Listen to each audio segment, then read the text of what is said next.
Alors, nous allons passer à la question numéro 2. Donc, c'est une question de finances qui porte sur l'approbation du rapport de la Commission locale d'évaluation des charges transférées, la fameuse CLECT, et c'est Hervé Lenné qui va être donc le rapporteur de cette question finance.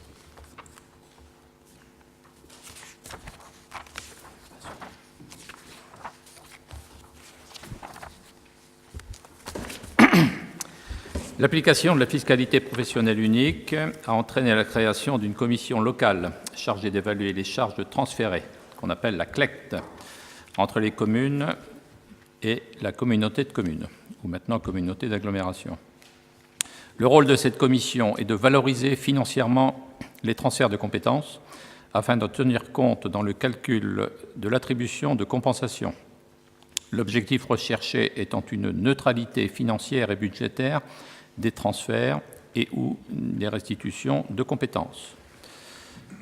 La Commission doit rendre ses conclusions dans un délai de 9 mois à compter soit de la mise en place de la FPU sur le territoire communautaire, soit du transfert des compétences. La CLECT, créée par délibération communautaire en date du 16 janvier 2017, a adopté à l'unanimité le rapport joint à la présente délibération lors de sa réunion du 7 septembre dernier.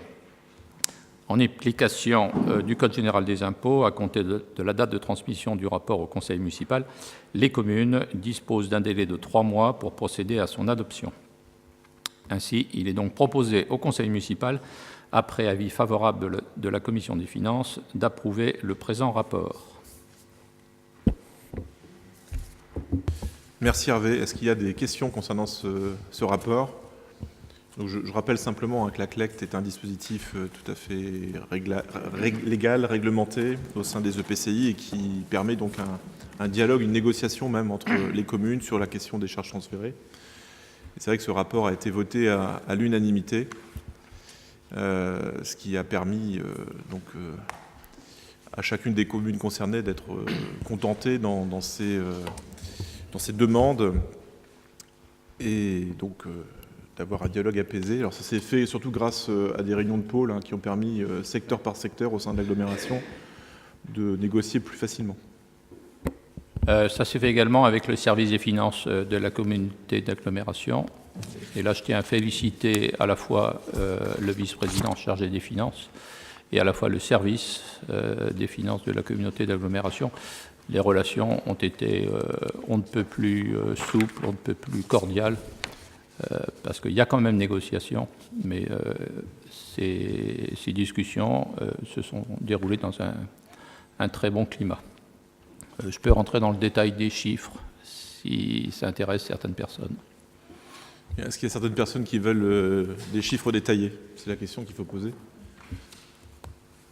A priori, tout le monde a eu les informations. De toute façon, ça a été évoqué en commission des finances. Les élus communautaires ont pu aussi avoir les informations. Donc, je pense qu'on peut passer au vote, si vous voulez bien. Non, tu voulais parler? Vas-y, Hervé. Si, vas-y. Si. Allez, vas-y. Donne-nous le détail. Non, je sais bien que c'est pas rigolo du tout. Non, je passe. Bon, très bien. Donc, on va mettre aux voix, si vous le voulez bien. Donc, est-ce qu'il y a des abstentions ou des votes contre? Je n'en vois pas, donc je considère qu'à l'unanimité, cette question numéro 2 est adoptée.